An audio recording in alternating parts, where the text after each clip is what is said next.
Julian Westwood did not believe in ghosts, but that night something felt haunted.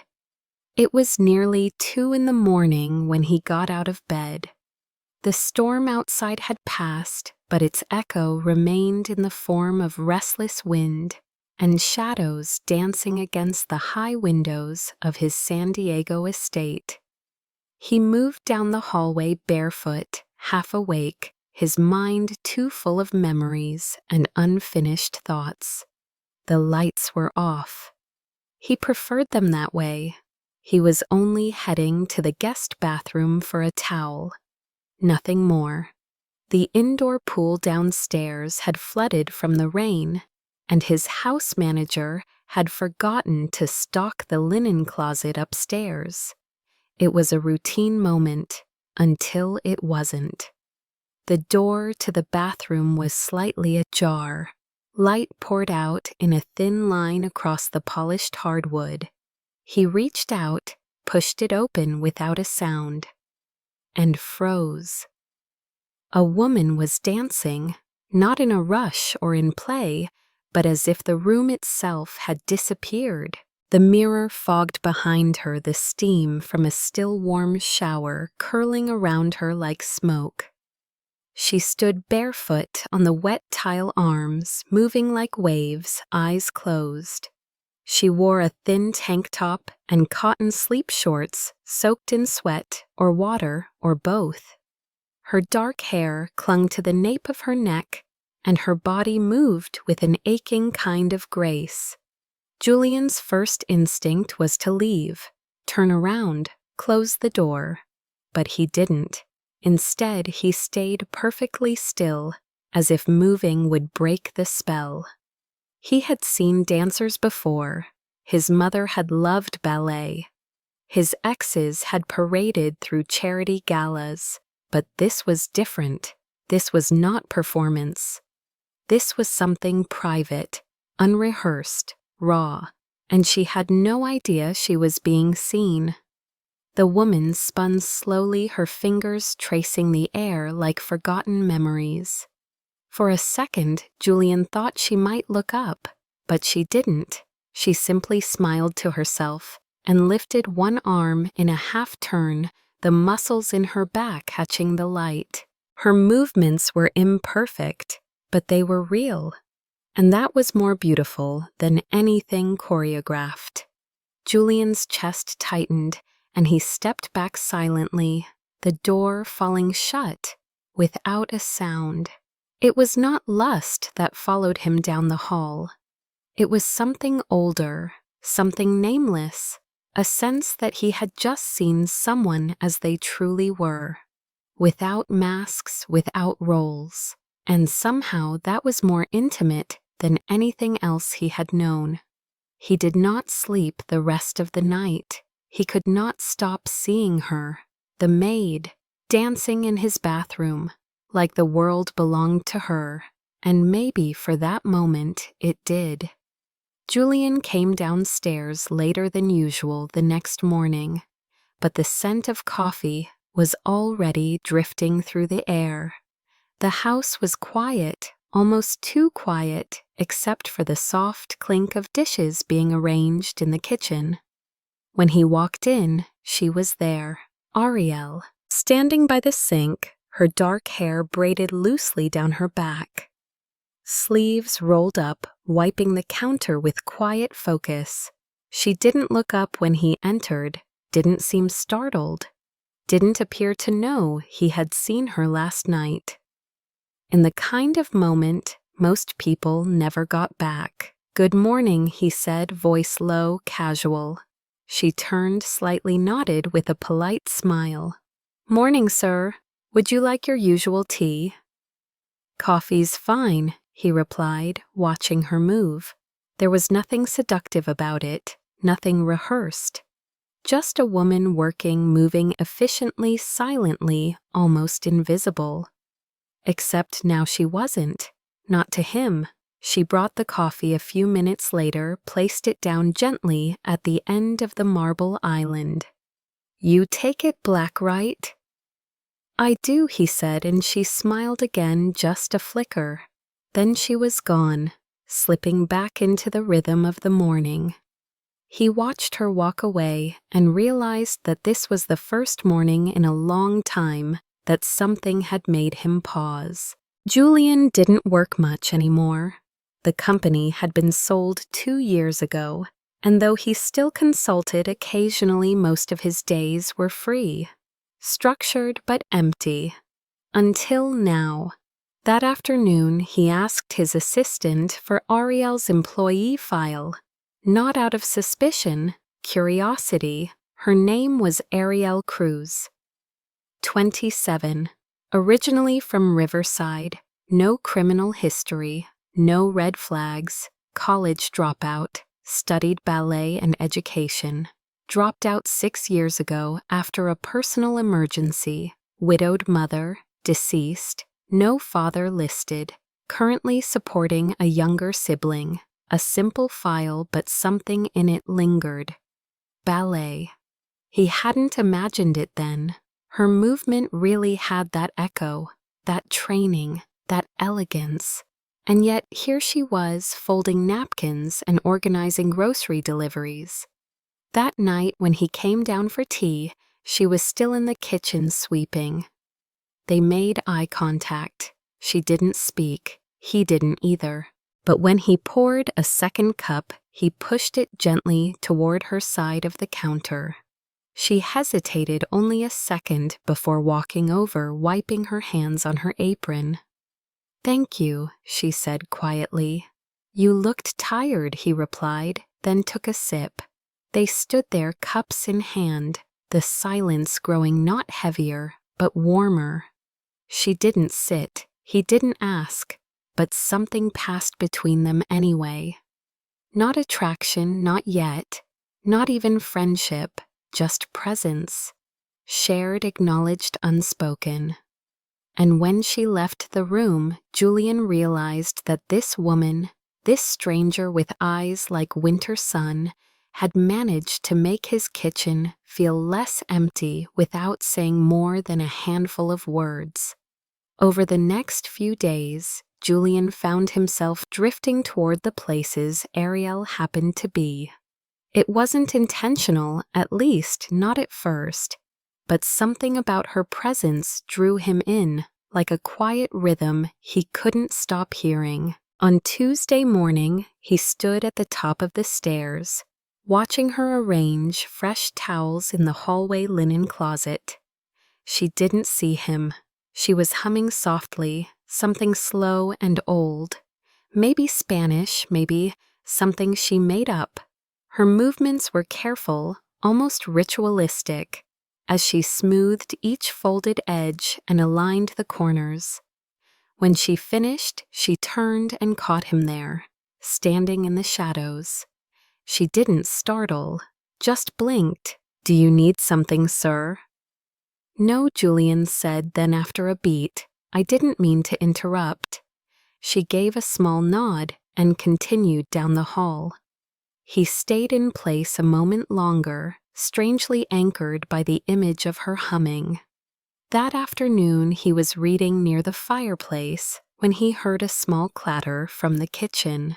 He walked in to find Ariel wincing, cradling her hand a broken mug at her feet. "Did you cut yourself?" he asked, stepping forward before she could answer. "It's nothing," she said quickly, but he had already seen the thin line of blood on her index finger. "Sit," he said more firmly than he intended. She hesitated, then obeyed, sliding onto the stool by the island while he opened the drawer for the first aid kit. He cleaned the cut gently, his fingers brushing hers, as he wrapped the bandage. Her skin was warm, slightly damp, and he could feel the subtle tension in her muscles as she held still. Neither of them spoke. The silence stretched, not awkward, but thick with something else. When he finished, he looked up. Her face was close, too close. Her lips parted slightly, maybe to speak, maybe just to breathe. He stepped back. She stood up. The moment ended. The next day, he found her in the garden, trimming dead leaves from the rose bushes near the patio. He leaned against the doorframe and watched for a while, then walked out and asked if she had ever taught anyone to dance. She laughed softly. "Dance, you studied ballet, didn't you?" She paused, pruning scissors still in hand. "That was a long time ago. I'm not asking for a performance," he said. "Just a few steps. Curiosity." She gave him a skeptical look. Then after a moment, stood upright and pointed at the stones under their feet. "This isn't exactly a studio floor. It'll do." She shrugged, set the scissors aside, and took a breath. Then carefully, slowly, she raised one arm and showed him a basic position. First position, then second. He followed stiffly, awkwardly. She smiled. "You're terrible. I'm aware." They both laughed. It was the first time he had heard her laugh fully. It was light and breathy, as if even she was surprised it existed. She showed him one more step, a small turn. He tried, failed, tried again. She moved to adjust his arm and touched his elbow. Her hand lingered. He turned his head. Their eyes met. Neither moved, neither spoke. The air changed. It wasn't just laughter anymore. There was heat under it, stillness. She pulled back gently. "You're improving," she said, and walked away. Julian stood in the same place for a long time after she left.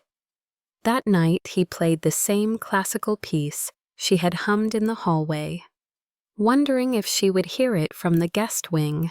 She did. The next morning she thanked him for the music. "It reminded me of something," she said. He didn't ask what, he just nodded. On Saturday, the power flickered in the early evening storm. Julian lit candles in the hallway while Ariel checked the windows. When she walked past him carrying a flashlight, her arm brushed his chest. They both stopped. The hallway was narrow. Her eyes lifted to meet his, and for a second, neither moved. The light from the candle flickered against her cheekbones. Her lips were parted again, the way they had been in the kitchen. This time he didn't step back, but he didn't lean in either. He just stood there, waiting. She blinked, then moved. "I'll check the back rooms," she said, her voice steady. He watched her go. Later that night, he found himself standing outside the laundry room, unsure why. She was inside folding linens. Her movements smooth and focused. He knocked once. She turned, surprised. "Yes, Sir Julian," he corrected. "I think we're past sir." She looked at him, unreadable. "Okay, there's something I should tell you," he said. "It's about the other night." She set the towel down slowly. "In the bathroom." He nodded. "I saw you dancing. I didn't mean to, but I couldn't walk away." The silence that followed was sharp. Not angry, just thick. "That dance," she said, "finally wasn't for anyone. It was for me." "I know." "Then why tell me you saw it?" "Because I haven't stopped seeing it." She looked away. He thought she might ask him to leave. Instead, she exhaled. "I don't know what you want from me." "Nothing," he said. "I'm not here for anything. I just wanted you to know." She nodded once slowly, then picked up the towel again. "Thank you," she said. Her voice was soft, but not cold, not final. When Julian left the room, his hands were shaking. He hadn't touched her, hadn't asked for anything. But something had been shared, and it changed everything. The next morning, Julian waited in the kitchen longer than usual, sipping his coffee slowly as the light streamed through the wide windows. He heard her footsteps before he saw her soft and sure, the kind of rhythm he was starting to recognize without trying. Ariel entered in her usual uniform, her hair pulled back in a low, loose bun. She glanced at him, paused, then went to the cabinet to retrieve the cleaning supplies.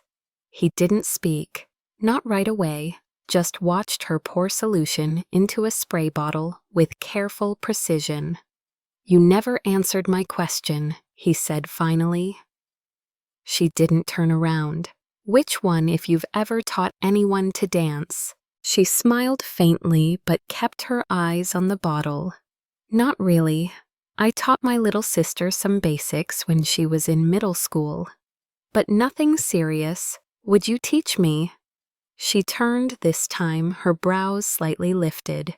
"You're not serious. I am. I'm terrible, remember?" "You said it yourself. You're not built for pliés, Julian. Then teach me something I can survive." She stared at him for a beat, as if weighing the request against something deeper. Then she gave a short nod. "After lunch, if you're still serious by then." He was. At exactly 2 o'clock, they met in the library, where she had cleared a small spade between the reading chairs and the fireplace.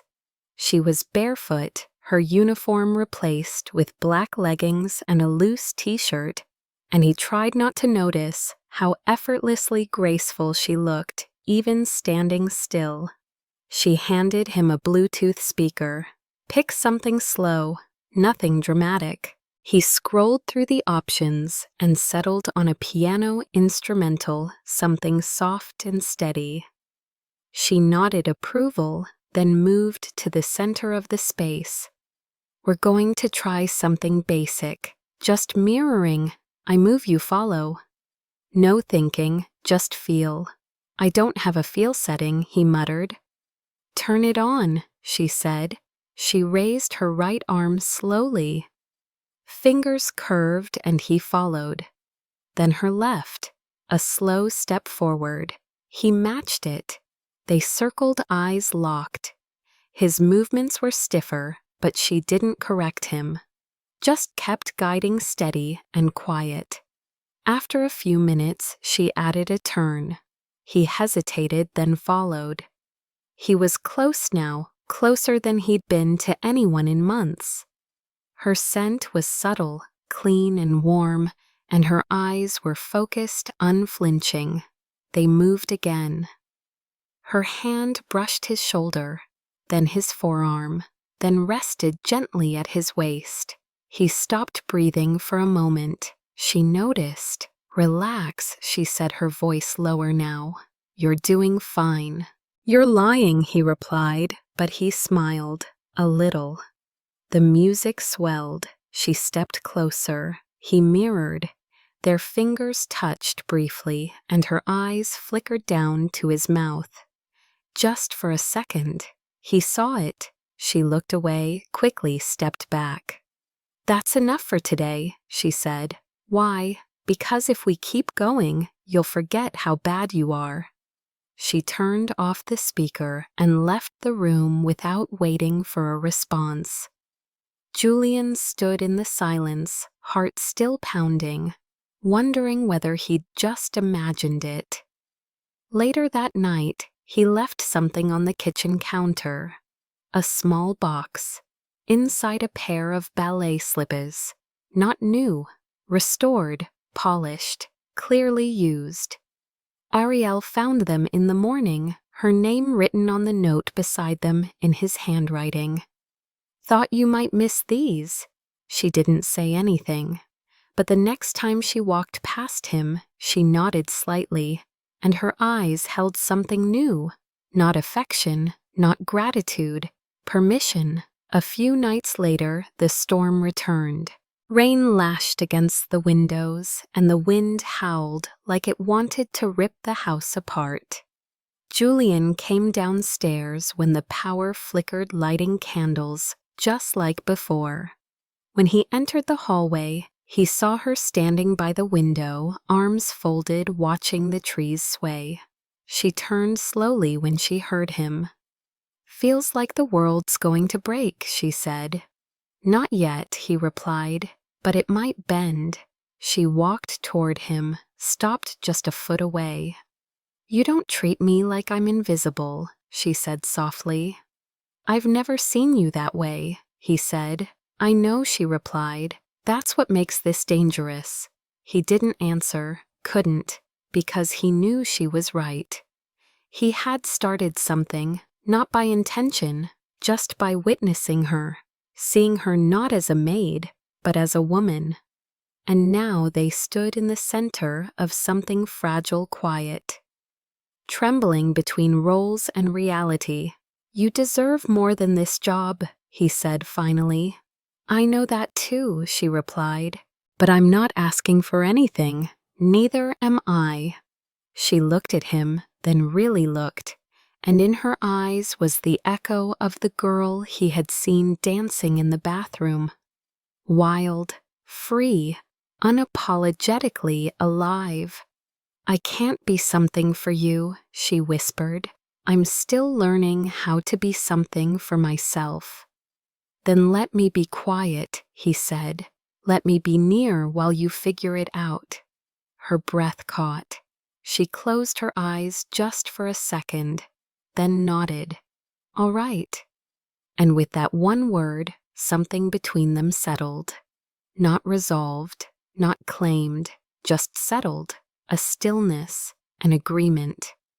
The storm raged outside us, but inside the silence had changed. It happened 3 days later. Julian had gone into the city for a lunch meeting, something informal with old business partners, and left the estate quiet in his absence. Ariel spent the morning doing her usual routines, vacuuming the stairs, sorting mail, wiping windows, that didn't need wiping just to keep her hands busy. She'd been feeling it more lately, the shift in air, the strange electricity between her and the man who wasn't supposed to see her, but somehow did. She didn't talk about it, not even to herself. But it lived under her skin now. That afternoon the doorbell rang. Ariel wiped her hands and answered it, not expecting company. Standing on the porch, dressed in crisp ivory and towering heels, was a woman she recognized from photos in the master bedroom. Emily Blackwood. She introduced herself without waiting. "I'm here for Julian," she said, stepping inside before Ariel could respond. "I'm sure he won't mind."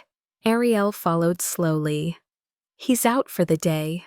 "Good, then I'll wait." Upstairs, Emily walked through the foyer like she'd never left.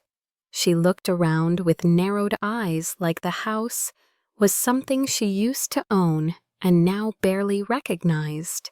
"You're new," she said, turning sharply toward Ariel. "How long have you been here?" 3 weeks. Hired by Sebastian. Ariel nodded. "I see." Emily's smile was thin. "You're very quiet. That's probably why he likes you."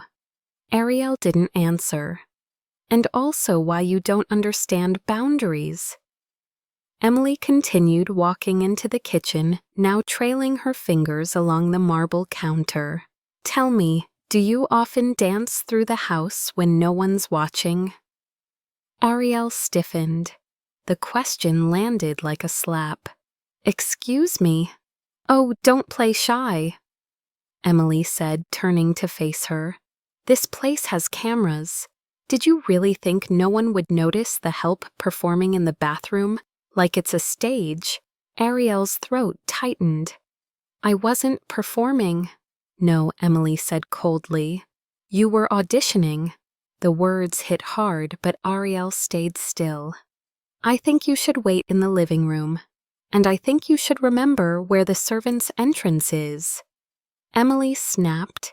"Let me give you some free advice, sweetheart. Men like Julian don't marry the help. They sleep with them briefly, and then they forget their names." Ariel didn't speak. She couldn't. The heat in her chest burned too much. She walked away instead, slowly, deliberately, each step a refusal to crack. but the damage was done. That evening, Julian returned just before sunset. Emily greeted him at the door with champagne she had pulled from his cellar without asking. He looked surprised but not pleased. "Emily," he said, voice neutral. "You're here, I had time," she said, sipping carelessly. "Thought I'd say hello, reacquaint myself with the place." "It's not your place anymore, isn't it?" she asked, eyes narrowing. "Then explain the new decoration, the quiet maid who seems to forget where the staff lines are drawn." Julian didn't answer. He scanned the room. "Where is she?" "Avoiding you, I imagine," Emily said. "Can't say I blame her. Must be difficult getting caught dancing in your boss's bathroom." Something in his expression shifted. Cold, sharp. "You spoke to her." I corrected her. "No," Julian said. "You humiliated her." Emily laughed, the sound bitter. "Please." "She humiliated herself." Julian's voice lowered. "You don't get to decide what she is." "Oh, but you do." Emily stepped closer. "Come on, Julian. You really think she's not playing you?" Quiet girls are always the smartest at knowing what to pretend. "She never pretended," he said. "You did." The silence between them cracked open. Emily's eyes flashed. "You're falling for her." "I'm seeing her," Julian replied. "Maybe for the first time in years, I'm seeing someone without expectation." "You'll regret this," she said through clenched teeth. "Then I'll regret it, honestly," he answered. "Something I never had with you." She threw the champagne glass into the sink. It shattered. No one flinched. That night, Ariel packed her things quietly. She didn't cry. She didn't write a note. She simply folded her uniforms, laid the ballet slippers in the bottom of her suitcase, and to place the box of tea Julian had once brought her on top. She zipped it shut and sat on the edge of the bed, staring at the floor for a long time. Outside, rain had started again, soft at first, then louder. She waited until past midnight, then stepped out into the hallway. She didn't expect to see him, but he was there, standing near the staircase, hands in his pockets, looking like he hadn't moved since she left the kitchen hours ago. Their eyes met. He said nothing, she said nothing, but the silence between them didn't feel warm anymore. It felt like goodbye. She turned away, and this time he let her walk. Julian didn't sleep, not a minute. The storm raged into dawn wind tearing through the trees, but nothing outside was louder than the silence she left behind. He made coffee he didn't drink, poured it into a cup she used to hold, touched the rim like it might still be warm from her hands. He walked the house like a ghost, every corner still echoing with her presence. The folded towels on the hallway table, the ballet slippers. She didn't take the faint scent of lavender in the laundry room. He thought about calling Sebastian, his house manager, demanding to know where she went. But he didn't. Instead, he opened his laptop and started writing. Not emails, not documents, letters to her. He didn't send them, just saved them titled by date, placed in a folder on his desktop named Movement. Every day he wrote, and every night he reread the last. In those letters, he never asked her to come back. He just described what changed when she left. How the kitchen felt like a hospital. How the candles burned without meaning. How silence had gone back to being empty, not shared. On the 12th day, he left the house. Not for meetings, not for press, for her. He drove to the part of town where the streets narrowed and the trees leaned low, where old Spanish churches still rang their bells on the hour. He parked without a plan, walked until he found it. A small studio tucked behind a cafe, a hand-painted sign in the window. Saturday dance for all ages. Inside, children's laughter, and her, Ariel, standing at the back of the room, clapping to a rhythm, correcting posture with soft words and careful hands. She hadn't seen him yet, but she felt it, turned. Their eyes met, the world stopped. She stepped outside 5 minutes later, coat over her arm, eyes unreadable. "You followed me. I needed to see you. Why? Because every room in my house still holds your absence." She looked down. "You shouldn't have come. I didn't come to ask you back." She looked up. He held her gaze. "I came to say thank you for the silence, for the stillness, for dancing when no one was watching." She exhaled. "I didn't leave because of her. I know. I left because I wasn't sure who I was in that house anymore." "You were real," he said. "And I didn't deserve to witness it. Not the way I did." Her eyes softened. "You never touched me, but I watched you without asking. And then you told me. That's more honest than most." The wind picked up around them, lifting strands of her hair across her face. He reached out, but didn't touch. "I started writing," he said, "every night, to you. Just so the silence would still have your name in it." She blinked. Letters never sent, just saved, like moments. She stepped closer. "Why tell me now? Because I don't want to save anything else." Her fingers twitched, then reached, not for his hand, for the edge of his coat, just a touch. "You're not the only one who felt something," she whispered. "But I needed time to know it was real. And now I'm still scared." "Good," he said. "Me too." A pause. Then he added, "But I'm here, not to take anything, just to stand still if you'll let me."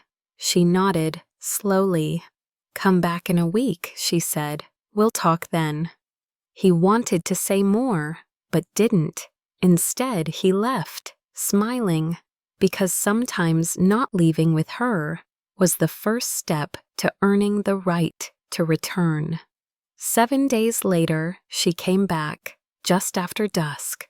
The ballet slippers were still on the shelf where she left them. The music was already playing in the background. She walked into the kitchen, removed her coat, and placed a folded piece of paper beside his untouched coffee, a single line written in her hand. I read them, all 12. He turned, and this time he didn't wait for permission. He stepped forward slowly, carefully, and offered his hand. She took it. No words, just the quiet beginning of something neither of them had dared to name. After she came back, nothing exploded. No dramatic declarations, no passionate confessions under moonlight, no kisses in the rain. Instead, everything softened, slowed, became intentional. Ariel didn't move back into the guest quarters right away. She stayed in the smaller staff room at her request, kept her morning routine, wore the same black uniform, still folded towels and brewed tea like she always had. But something had changed. Her footsteps no longer tried to disappear. Her voice didn't flinch. Her presence, once cautious and weightless, now filled the house with a quiet confidence that Julian noticed in every room she touched. He didn't ask her to stop working. He didn't try to reassign her or pretend their connection had erased the roles they'd played. He simply started meeting her in the in-between. In the kitchen after breakfast, on the patio while the sun set, in the garden when the roses bloomed too early. Every place that once held silence now held something warmer. She started bringing music back into the house. Not loud, not invasive, just small melodies, soft beats, things she played low on her phone, while cleaning or prepping vegetables. One afternoon, Julian walked into the living room and found her wiping down the window's hips, swaying subtly to a jazz rhythm. She didn't notice him at first. When she finally did, she smiled instead of freezing. He walked to the speaker and turned it up just slightly. She raised an eyebrow but kept dancing. That night they shared dinner for the first time at the long table that had previously only seated ghosts. It was simple food. She made it. He set the table.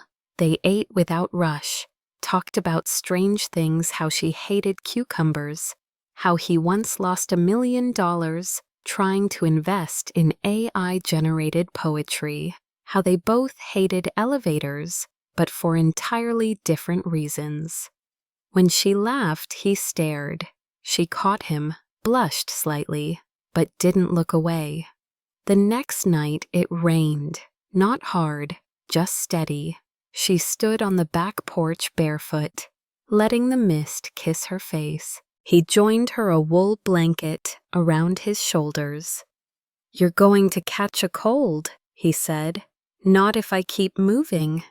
"You're always moving, not always forward," she whispered. He reached out, touched her wrist lightly.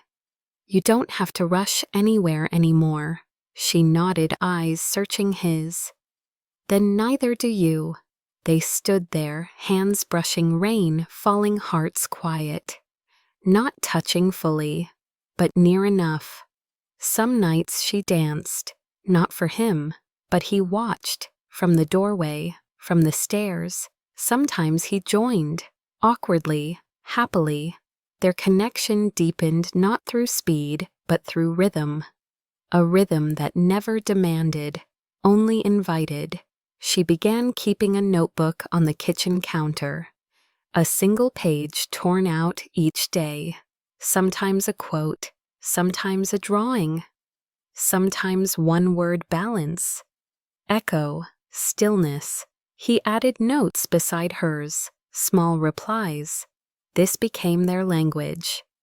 A few weeks later, he brought home something strange. A cracked mirror salvaged from an old theater downtown. She saw it in the foyer, resting against the wall, covered in dust and stories. "What is this?" she asked. "Your studio," he said. "If you want it." "You bought a mirror and called it a studio." "I'm an optimist." She ran her fingers along the glass. It didn't show her clearly, but it reflected something real. "Thank you," she said.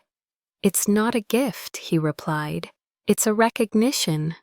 One Saturday afternoon, she put on her old dance clothes, not to perform, not to impress, just to move. He was in the hallway reading, but she didn't ask him to leave. He stayed. She danced. The sun dipped low, light slid across the floor, and in that space between them, something invisible bloomed. Later that evening, over dinner, he asked a question. "What would you do," he said, "if you weren't afraid?" She didn't answer right away, just stared at the candle between them. "I'd teach again," she said. "I'd find a space for kids like me. No money, no leotards, just room to breathe." "That's not far-fetched," he said. "It is when you're still paying off hospital bills and rent and living in someone else's house." "Then move out," he said. She blinked. "What move out?" "Into the guest wing, into my kitchen, into whatever space you want. Not because you owe me, because I'd like you here, by choice." She looked at him for a long time. "I'm still figuring out who I am when I'm not surviving." "Then let this be the place you figure it out," he replied. She smiled, touched his hand. Okay. Months passed, the seasons shifted, the garden bloomed, the house changed. She taught a summer class at the local community center. He started consulting again only part-time, but his schedule always made room for lunch at home, for walks with her, for evenings of music and silence. On their 6-month mark, he gave her a key. She didn't ask what it meant, she just added it to her chain. It didn't open a door, it opened a decision. That night they slow danced in the library. No music, just heartbeat and breath.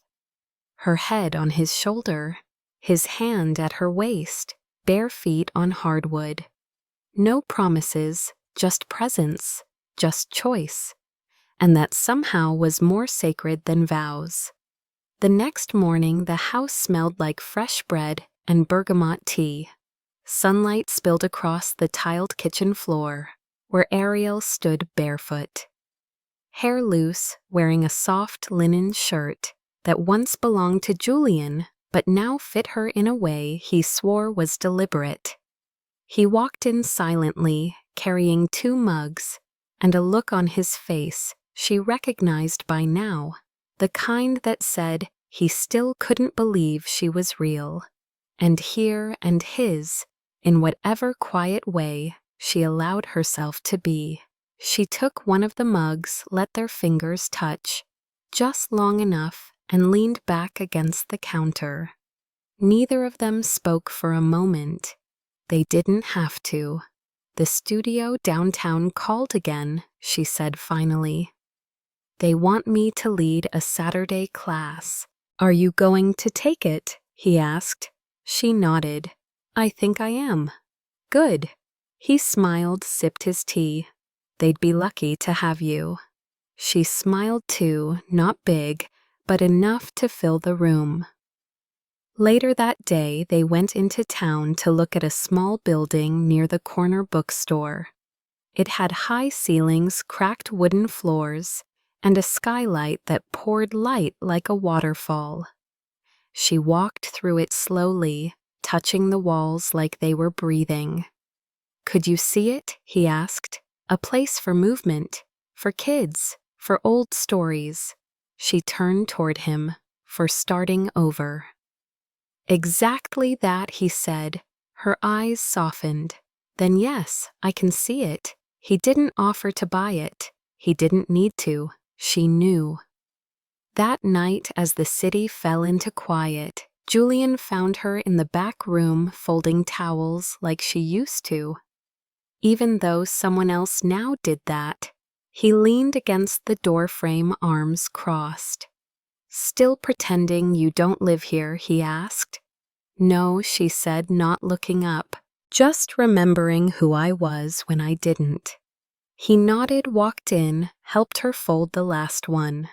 Their arms brushed, their eyes met, and for a moment neither moved. You were dancing alone when I saw you that night, he said quietly. Yes, she whispered, but you saw me.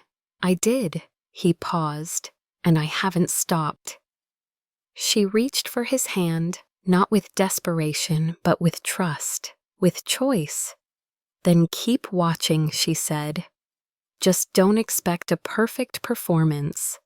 Never, he smiled, just real.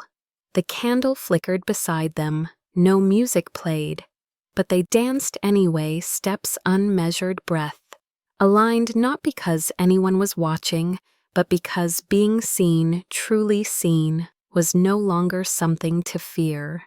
And as they moved across the quiet room, no titles, no uniforms, no lines between guest and host. Billionaire and Maid, only 2 people choosing each other in the stillness, it became clear that some stories aren't built from grand gestures or declarations. Some are made of glances across stairwells, letters never sent, and a girl who once danced alone in a bathroom, unaware that someone who had forgotten how to feel had just remembered how to begin again.